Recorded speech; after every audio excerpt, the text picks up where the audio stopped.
Okay.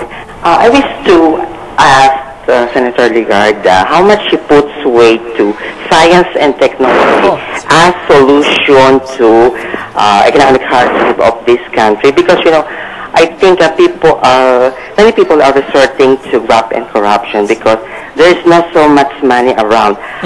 When will the Philippines look at the economic progress of Korea, where science technology were given priority? And you know, the Philippines was lost already because for the past 2 decades, Korea has successfully transformed its society from from a backward society to a progressive one. Right. Okay. Thanks, Loren. I'm glad that you asked that question, because one of the 3 anchors of what I want to do for our country is based on education, based on science and technology. And I really put a lot of thrust on R&D, research and development. And it's not lip service, because even before you asked that question, you could probably see in most of my speeches, and what I do is, whether it's in agriculture and education, science and technology are very important. You know, I use Korea a lot as an example of how to succeed, because he is right. They took a tough situation and they made it great quickly. Because of patriotism. I was going to say that. They love their country. Boy, I'll use the Tagalog word, malasakit.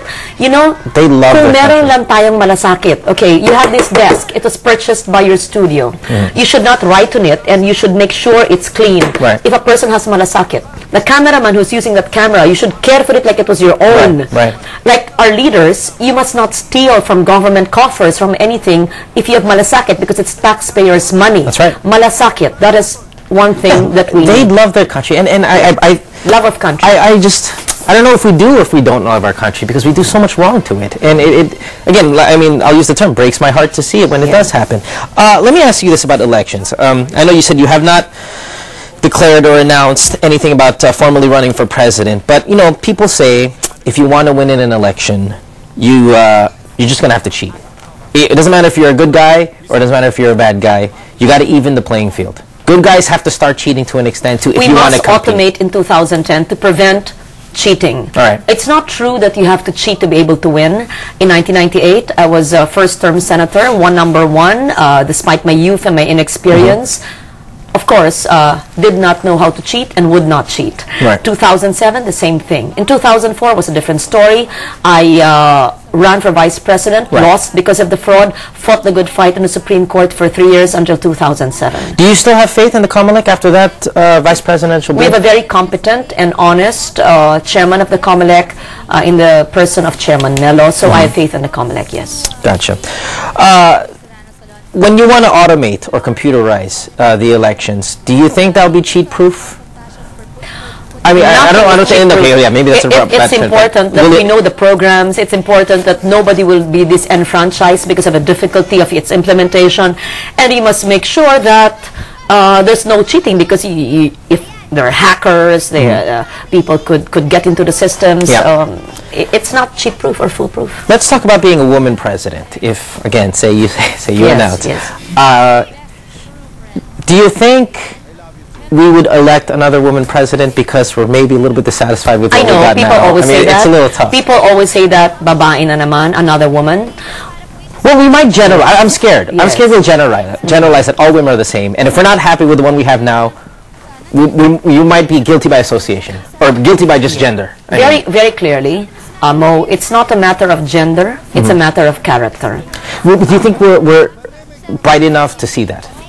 I think the simple answer to the question is, I would not be topping the polls now if the people were not ready for another woman president, meaning that I should have just been number 5 or 6 all the while. And probably they see beyond being a woman, they see beyond the gender, and they see the character of the person. But sometimes you know what we don't miss, and let me be honest, and I'm sure you've heard this a million times over, so this shouldn't be new. You're very pretty. So people say, oh, okay, you know, she tops so well because you're so pleasant looking. You don't look like you can hurt anybody. Do you think that at least attributes to a little bit of your popularity? Being as attractive? And I would not deny the fact that having personality and having pleasing looks, that's I'll call you pretty, but you call you pleasing looks, helps. And I don't apologize for that. Okay. Yes. Gotcha. let's talk about, we brought it up a little bit a while ago about losing the vice presidential bid to Noli. When you think about it now and you see the work he's done, do you think you could have done a better job? Definitely. What? So, I think you have a call here. I'm sorry. Kash, I wanted to follow up on that real quick though here. Ino from Alabang. Ino, can you hear us? Yeah. All right, buddy. There you go. You have a question for Senator. Yes, Mr. Senator, what is your present religion today? Oh, I'm Catholic. I was born a Catholic, baptized a Catholic, raised a Catholic, and I pray the rosary every night. I just went to Mass today. Interesting question. How do you mix then I mean, again, if you were president, how would you mix what the church wants in terms of how you would govern the country? I mean, being a strong Catholic, would you take their request or their advice into consideration when governing? There's clearly a separation of church and state. However, the church, of course, exercises a great influence in our daily life, which includes political life. And the church leaders have to take care of its flock. And its flock includes the electorate. And they voice their opinions, and it is up to the leader to balance what is contained in the Constitution, what is lawful, and what the church actually feels strongly about. Is there anything about the presidency you don't like? The seat, not the person, the seat. Is there something that doesn't appeal to you? The negative politics. The negative politics, the lack of privacy. It's a big sacrifice. The damn if you do, damn if you don't kind of culture. Yeah. Yes. How about the Muslim vote, the very important Muslim vote? Your take on that? The Muslim vote, the indigenous people's vote, that's all very important. Yes. Gotcha. Who would be your vice president? Difficult to say. I would not be able to answer that question, Mo, because I've not even declared yet for president. All right. When I declare for president, I will tell you my preferences for vice president. There are some that have declared. There are some that we suspect will be running. It seems like it's going to be a strong crop of guys. You hear the names Chis Escudero being thrown around, and he's, like you, very, very popular. Mar Rojas as well, Manny Villar and his machinery, very popular. Do you think it's going to be a closer race than past races? It just, to me, it does, and I wanted your take on that. It could be like 1992. I don't know if you were born then. Oh, yeah. Oh, well, thank you. Yes, when there were several candidates for the presidency. And is it something that, when you see these people all together, you kind of give them the eye, like, we're all going to be running together? I mean, do you already, how does it work in the Senate? Do you, what's the term here, position yourself already for the possible runners and the ones running to try to get the upper hand? Every one of the 23 senators believes that he or she could be president someday. And that's okay. Everyone has the right, or of course, to dream, to aspire for a position.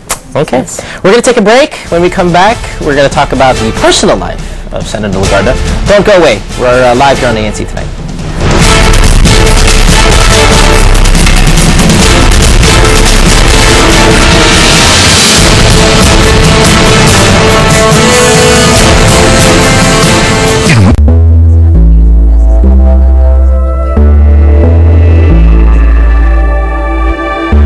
Welcome back to IMO. We're still here with Senator Loren Legarda on the couch. Phone number 415-2272. The local is 4416. Again, live on ANC, so if you have any questions, you can definitely throw it our way.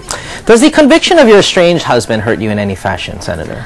I don't think it did politically, because first the crime was committed in January of 2007. And I won the elections that year. Right. And of course, I am saddened by the events, but any crime must be punished. Do you still have contact with him? We've been estranged for many years, and in fact, our union has been legally annulled. Okay. In the time that you knew him, though, did you think that maybe he would be capable of such a crime like murder? I would not want to answer that question because he has been convicted, he's in jail, and let the court records decide for that or answer that question. Somebody's asking a question here. How do you keep your skin so perfect? Is it because of Lucida Diaz? Oh, no. I'm actually very simple. I'm not even vain. I just use soap and water. Yes, I can't even say the name of the soap. It might be advertising it. Well, as an ABS-CBN anchor,